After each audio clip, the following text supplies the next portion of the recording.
from this day onwards, you will only use how you feel about what you think to gauge whether or not it is true. You're not going to ask for anyone's opinion. Oh, how do I look today, honey? Fucking ugly. Oh, thank you. I disagree. Or not. Doesn't matter. But you get the point. You don't ask for permission to be who you are.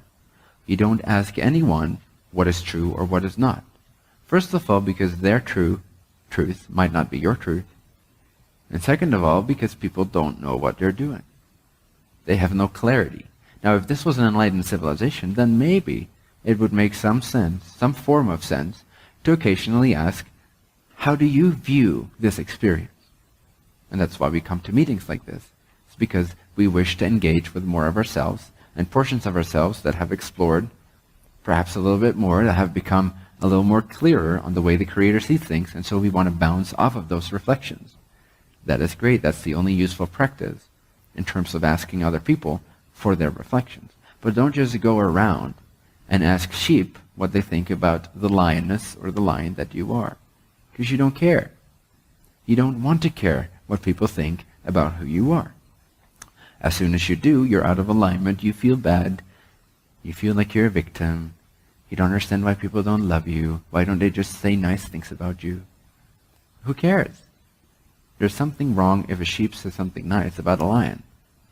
If someone that does not know who they are gives you a compliment, you should be concerned, not delighted. Oh my God, you really think that? Oh.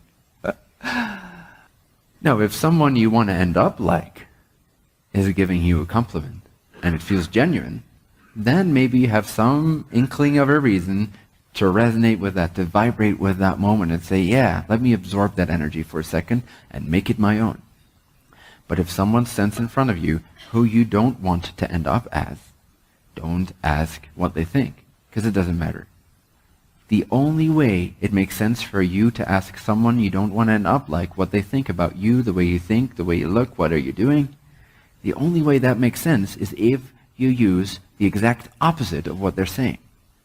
So I don't want to end up as you, bless your heart, and you say that you agree with this particular point of view, then you should be concerned with that particular point of view. Does that make sense?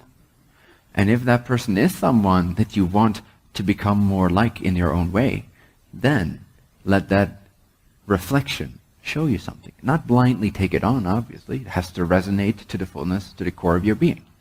But then it makes slightly more sense to believe in what they're saying.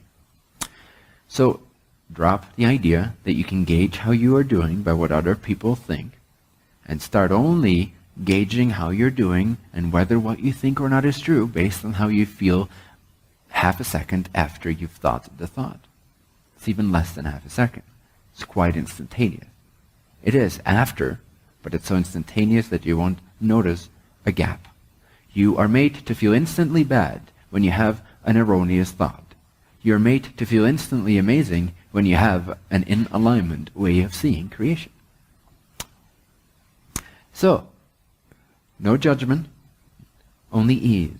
When you feel a little bad, don't go down the negative drain. Don't continue to perpetuate negative thoughts, unless you really want to continue to beat yourself over the head with a club, or a piano, or someone else's opinions, which is even heavier than a piano.